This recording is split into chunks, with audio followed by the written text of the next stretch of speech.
नमस्कार, मैं पल्लवी शर्मा। आप देख रहे हैं अमन न्यूज़। इस वक्त हम मौजूद हैं दिल्ली के जनपद होटल में, जहां पर आप देख सकते हैं कि युग संस्कृति न्यास की ओर से एक प्रोग्राम आयोजित किया गया है, जो इंस्टीट्यूशन और हमारे कल्चर को लेकर किया गया है। इस वक्त हमारे साथ मौजूद हैं जेपी सिंह जी, जो सीनियर आईपीएस ऑफिसर हैं। आइए उनसे बातचीत करते हैं और जानते हैं कि उनका जो ये प्रोग्राम के प्रति विचार है वो क्या है, क्योंकि आज हमने उनकी बातें सुनी और जाना कि किस तरह से वो इस संस्कृति को अपनाते हैं और किस तरह से ज्ञान भी देते हैं। मैं हिमाचल प्रदेश कैडर का आईपीएस अफसर हूं और वर्तमान में मैं पुलिस हेडक्वार्टर शिमला में आईजी के पद पर तैनात हूं। पहले तो मैं आपको बहुत बहुत धन्यवाद कहूंगा कि आपने इस विषय पर हमारा राय जानना उचित समझा। देखिए, कोई भी राष्ट्र है, समाज है, उसको अगर जानना समझना है तो उसकी संस्कृति को जानना जरूरी है।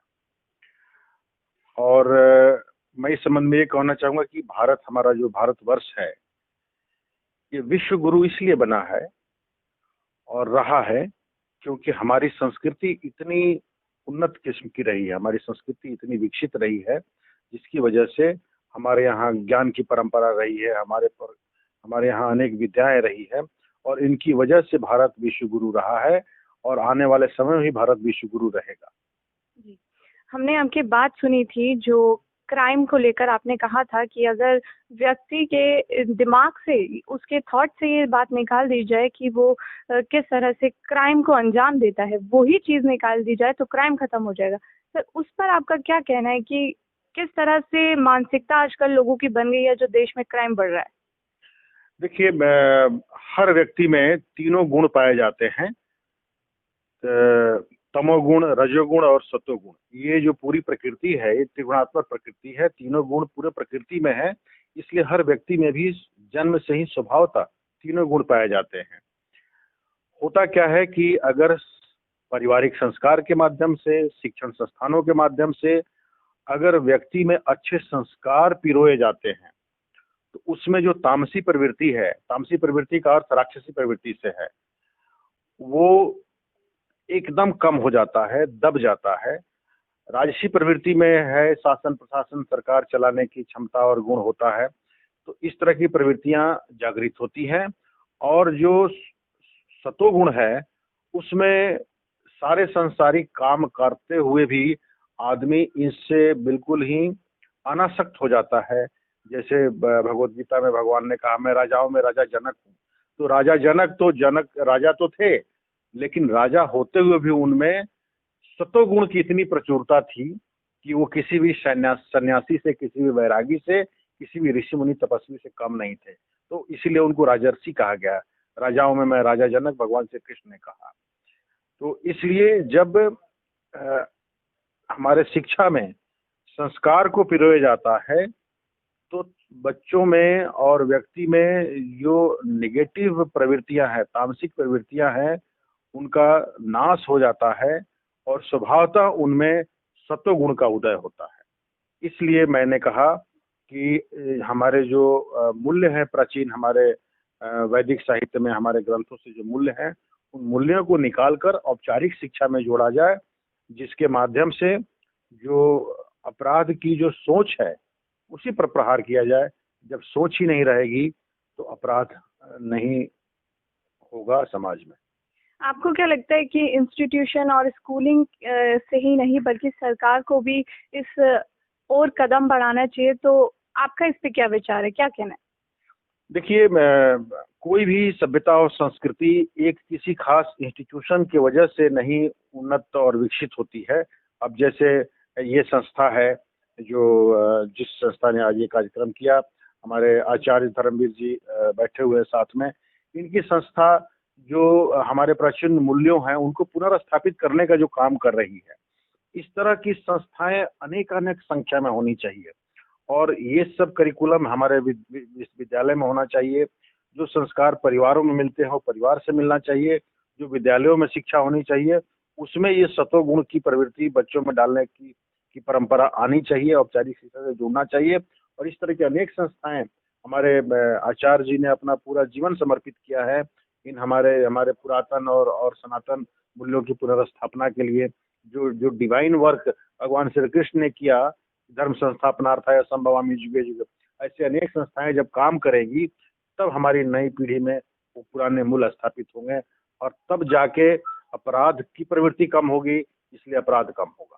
सर, मैं आपसे जानना चाहूंगी कि अब आपकी पोस्टिंग जो है वो कहाँ पर है और तब से लेकर अब तक आपने क्या बदलाव आए हैं, जिस तरह से आप कार्य कर रहे हैं। आपने भी अपने विचार में कहा था कि पुलिस कर्मी की जो सोच होती है वो एक होती है कि शिक्षा के माध्यम में नहीं जाती है, लेकिन अब मैं आपसे जानना चाहूंगी अब क्या विचार है आप। देखिए, मैं आपको बताऊं कि आज मैं जिस रूप में आपको दिख रहा हूं, कहीं न कहीं इसका कारण मेरे जीवन में संस्कृत का है। संस्कृत से ही संस्कृति बनती है, संस्कृत से ही संस्कार बनता है, संस्कृत से ही व्यक्ति सुसंस्कृत बनता है। एक मुझे श्लोक याद आ रहा है, संस्कृत में श्लोक है, केवराणि न भूष्यन्ति पुरुषः हारा न चंदोज्ज्वला वाण एका शमलम करोति पुरुषम यो संस्कृतम धार्यते। संस्कृत से संस्कार आता है, संस्कृति आती है। मैं बचपन से संस्कृत पढ़ा हूँ स्नातक तक, इसलिए संस्कृत का प्रभाव मुझ में आपको दिख रहा है। तो ये जो संस्कृत और संस्कृति की बात है, उनके मूल्यों को कम से कम तमाम संस्थाएं हमारे पाठ्यक्रम में उसको शामिल करें और ये जो युग संस्कृति संगठन है, इस तरह का जो महान काम अनेक संस्थाएं करना शुरू करेंगी तब जाके ये मूल्य होगा। और मेरा शुरू से ही रहा है ये विचार कि अगर जैसे दयानंद सरस्वती ने कहा back to Vedas, back to Vedas का भाव यही है कि वेदों में जो मूल्य पिरोए गए हैं उन मूल्यों को निकालो और उसको समाज में लागू करो।